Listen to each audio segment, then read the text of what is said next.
Hi everyone, my name is George Mienie. I'm CEO at AutoTrader and been with the business for almost 2 decades and led the offline to online digital transformation over the last 10 or 15 years. So that's a very big question, but I think, firstly, we're about 30 times bigger online than we ever were in print. So, you mentioned equally as large, but contextually about 30 times bigger. And that's just because of what scale does on the internet.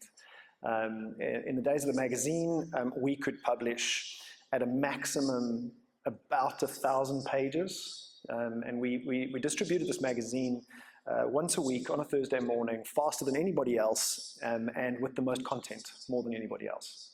And those were our competitive advantages, were those 2 elements. And it was very hard to copy in that analog world. Fast forward to the internet, and suddenly we've got a big print business that can maybe house 10,000 cars in the magazine, to the internet that could carry an infinite amount of cars. It doesn't really have a limit. And our problem, however, was that we were stifled by the fact that we had an existing business with existing revenues, and we couldn't act like a scrappy startup because we had an existing business. So our organizational structures had to change with that in mind, and we had to change really, really quickly.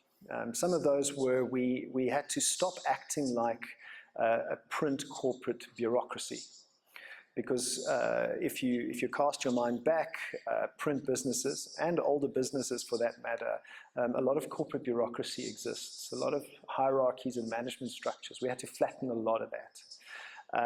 Create open plan offices to act like a digital technology company. I was the first to go. I moved out of my real estate in my corner office and moved onto the floor and sat with everybody else. And then the rest of the management team went, and we turned all of the offices into meeting rooms. Everybody eventually now sits on the main floor. On the same size 1.5 meter desk. Nobody has an office. And then we had to change communication within the business. Old bureaucracies often are downward communication type businesses. And we instituted a principle called upward communication.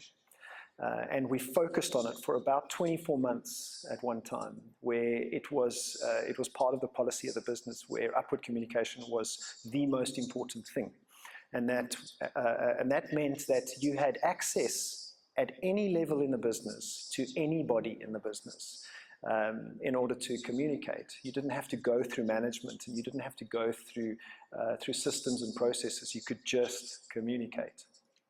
So those were a couple of the examples, but there's a lot we had to change from an organizational structure point of view.